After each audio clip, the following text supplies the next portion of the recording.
The Habs just signed prospect Sean Farrell to a 3-year entry-level contract. We'll be talking about what this means for the Habs this season and going forward. Plus, Nick Suzuki put his name with some Habs greats thanks to his recent performance. Plus, we got some awesome Habs prospects updates, including Adam Engstrom leading his team in scoring in the playoffs in Sweden, so you won't want to miss anything on this edition of Habs Digest.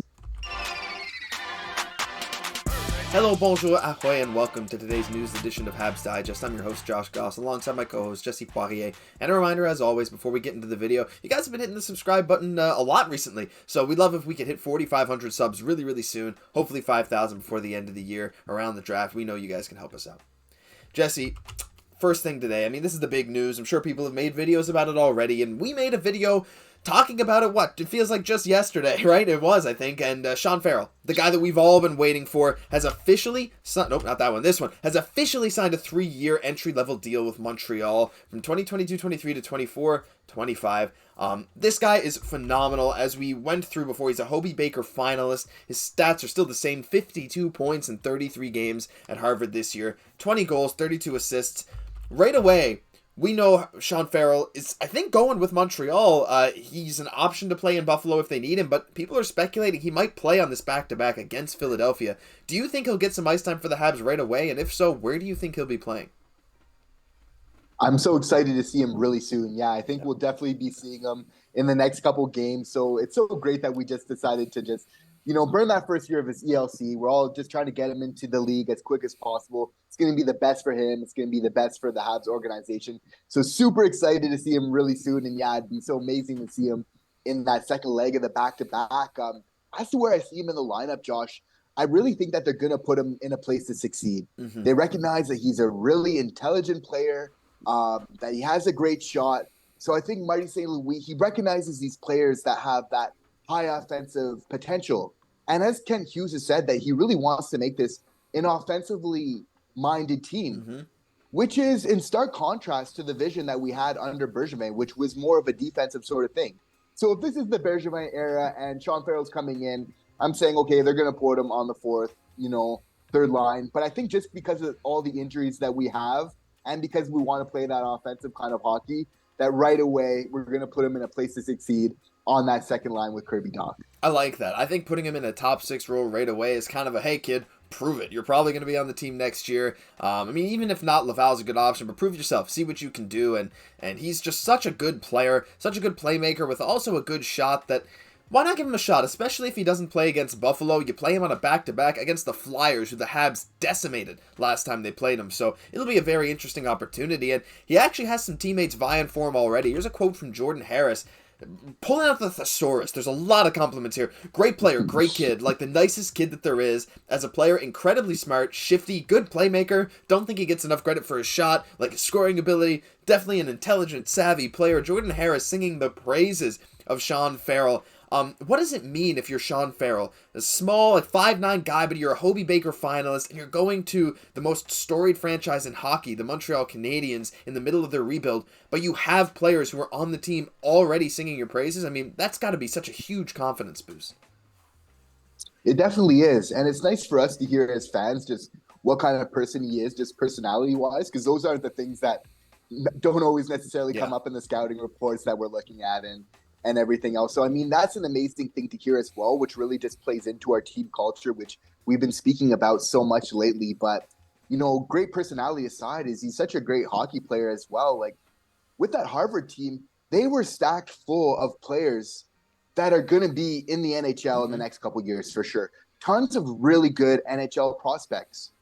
And he was the best out of all of them. Yep. He had 10 points more than any of these other highly touted prospects on this team. So I think it bodes really well. And again, it's just, he would have been drafted so much higher, but it comes down to his size again, kind of the same thing with the Hutson story, and even the same thing with Caufield, in another extent, with Caufield, he probably maybe would have went top 5 instead of, I think he was drafted 13th overall just because of that size. But I don't think he's quite getting that respect he deserves. Like, I don't think he's going to be that explosive player like Cole Caufield. I don't think that's who Sean Farrell is, but I do think he's a really good hockey player. Like, he's going to be to the second line what Cole Caufield is to that first line. I like that. I like the idea that Sean Farrell will be Cole Caufield light in the way, but the small guy, just probably electrifying play, right? Great skating, great passing. This guy will be everywhere, and I feel like right away he'll be a guy you'll notice on the ice, just like Caufield was once he finally got his groove. So, I mean, I'm not going to hold him to any super high standards because making that jump from college to the pros is incredibly difficult, but I would be lying if I said I wasn't extremely excited to see how this pans out. Topic 2 today. We got a lot to get through in the next couple minutes, but we're going to talk quickly about Nick Suzuki joining some elite company. And when I say elite Habs company, I mean it. So Nick Suzuki, if you guys didn't know, had a 4-point game last night, and he has multiple points in 4+ games. Take a look at this graphic that shows what his recent performance has put him in the likes of. Suzuki has his 48th multi-point game and tied Steve Shutt for the 5th most ever for a Habs player before the age of 24. Who are the others? Guy Lafleur, Stéphane Richer, Henri Richard, and Bernie Geoffrion. And then you can see at the bottom, he's only the 3rd Habs player in the last 20 years to get multiple points in 4+ straight games, joining Kovalev and Koivu. Jesse, every single name on that list is a legend for the Montreal Canadiens, or at least maybe even in Kovalev's case, a legend in other places, but still was phenomenal with the Habs. Suzuki is just, I don't know, it feels like his play is reinvigorated lately, and he is just proving again and again, his development year upon year is just, it's almost shocking. It is, and what's so nice about these statistics that you mentioned, Josh, is that the big underlying factor of all of this, the big takeaway, is consistency. Is that he can come in, game in, game out, and produce multiple points, and doing that even, on a 4-game multiple point streak. Like, that's not something easy to do in the NHL.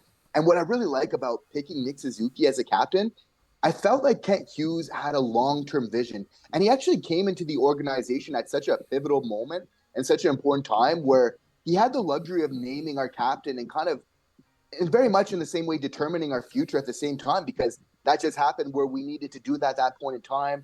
We're having a new general manager. It actually, the stars kind of aligned on this perfectly, where I think we chose somebody to, not just for now, but in the future as well. Because like you said, Josh, like the stats are proving it, he's becoming better and better over year. Like, just imagine, Nick Suzuki, 26, 27 years old, captain of the Montreal Canadiens.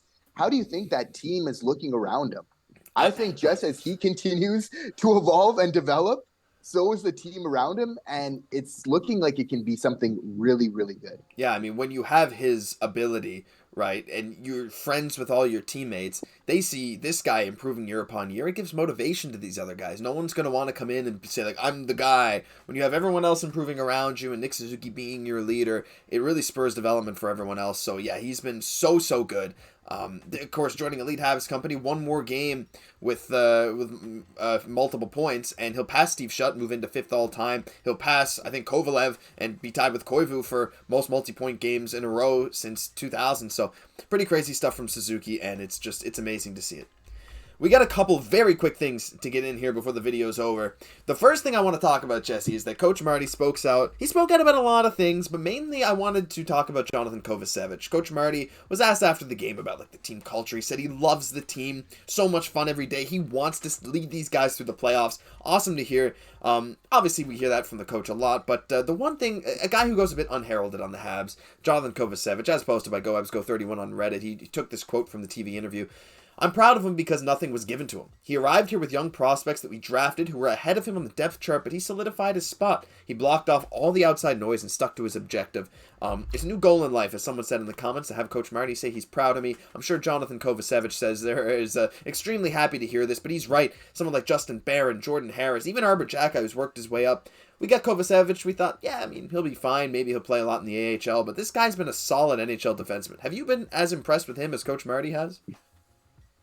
Yeah, just one of those players, kind of reminiscent of even Jordan Harris and the fact of being a young guy where you're not really noticing them all the time. But as a young defenseman, that's the best thing, right? That's when you know that you're doing your job right. So I think that he's done a great job of just kind of stepping up. And it's great to see that, Martin St. Louis is definitely really proud of him and everything else like that. I think it really bodes well for him. And you just got to feel happy for him that, he carved out a spot now in the NHL. He can now say, I'm definitely an NHL defenseman.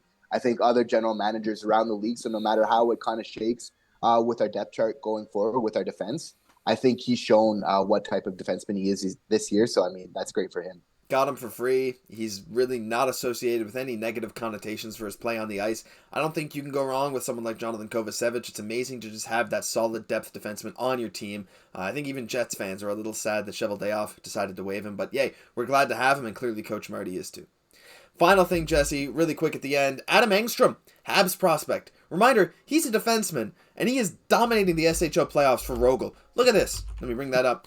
Who leads Rogel in goals and points in the playoffs? Well, it's Adam Engstrom. He's a first-year defender who is a very good defender as well. Like a first-year defenseman who's good on defense, a lot of defensive acumen. But he has 3 goals, 2 assists, leading the team with 5 points in 8 games in the playoffs so far. Just a quick update with him. Like, I don't know. Adam Engstrom, a guy that I feel like a lot of us don't talk about because he's just one of the, feels like 30 Habs defensive prospects. But hey, this stuff, that's pretty impressive, is it not? It is, and sometimes our prospects that are playing over in Europe, just sometimes, we don't get to get as much news on them and everything else like that. But the buzz around Adam Engstrom has definitely been building. You've been feeling it too, Josh? Yeah. As of late, I think a lot of people are just recognizing what a great player he is. He had a great World Juniors as well, so I think that's where people started to notice him a little bit more. But yeah, he's kind of flying under the radar. But, people are starting to recognize this might be a really good pickup. Yeah, I mean, it's not easy to score in the SHL, and this guy's a first-year defenseman. He's like, not even 20 years old doing this kind of stuff. So, boy, the Habs are going to have a lot of trouble, as we've said a lot. Him and Lane Hutson coming up too, who they're, by the way, Boston University now in the Frozen Four, so we'll be doing some updates on their Frozen Four games when they happen. But yeah, as for now, Adam Engstrom, amazing update, and we'll keep you updated on his status as well. But that'll do it for this news edition of Habs Digest. If you enjoyed, leave a like, comment, subscribe to the channel. Help us hit 5,000 subs, hopefully before the season's over. If not, maybe some point in the off-season. But we really love all the support, and we hope it continues. I'm Josh Goss for my co-host, Jesse Poirier. We'll catch you in the next one.